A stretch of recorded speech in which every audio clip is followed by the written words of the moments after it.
Presiden Republik Indonesia Prabowo Subianto melaksanakan Salat Idul Fitri di Kabupaten Aceh Tamiang yang disambut langsung oleh Gubernur Aceh Muzakir Manaf, Wakil Gubernur Aceh Fadlullah SE, serta jajaran Forum Koordinasi Pimpinan Daerah Aceh dalam suasana penuh kehangatan dan kekompakan. Presiden tiba di Aceh Tamiang menggunakan helikopter kepresidenan dari Sumatera Utara dan mendarat di lapangan Yonif 111 Karma Bakti.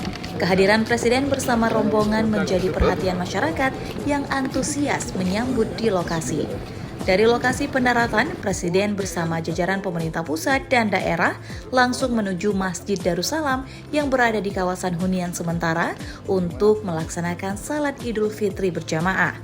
Salat Idul Fitri tersebut turut dihadiri sejumlah Menteri Kabinet Merah Putih, jajaran pemerintah Aceh, serta pemerintah Kabupaten Aceh Tamiang bersama masyarakat setempat.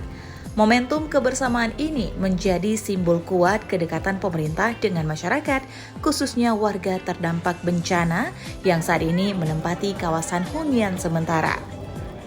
Usai pelaksanaan Salat Idul Fitri, Presiden melanjutkan agenda dengan meninjau kawasan Huntara serta menyapa langsung masyarakat. Suasana hangat dan penuh keakraban terlihat saat Presiden berinteraksi dengan warga. Gubernur dan Wakil Gubernur Aceh tampak kompak mendampingi seluruh rangkaian kegiatan, mencerminkan sinergi yang kuat antara pemerintah daerah dalam menyambut dan menyukseskan kunjungan Presiden di Aceh. Setelah seluruh rangkaian kegiatan selesai, Presiden kembali menuju lapangan Yonif 111 Karma Bakti untuk melanjutkan perjalanan udara. Kunjungan ini menjadi momentum penting dalam memperkuat sinergi antara pemerintah pusat dan daerah, sekaligus menegaskan komitmen bersama dalam mendukung pemulihan dan pembangunan di Aceh.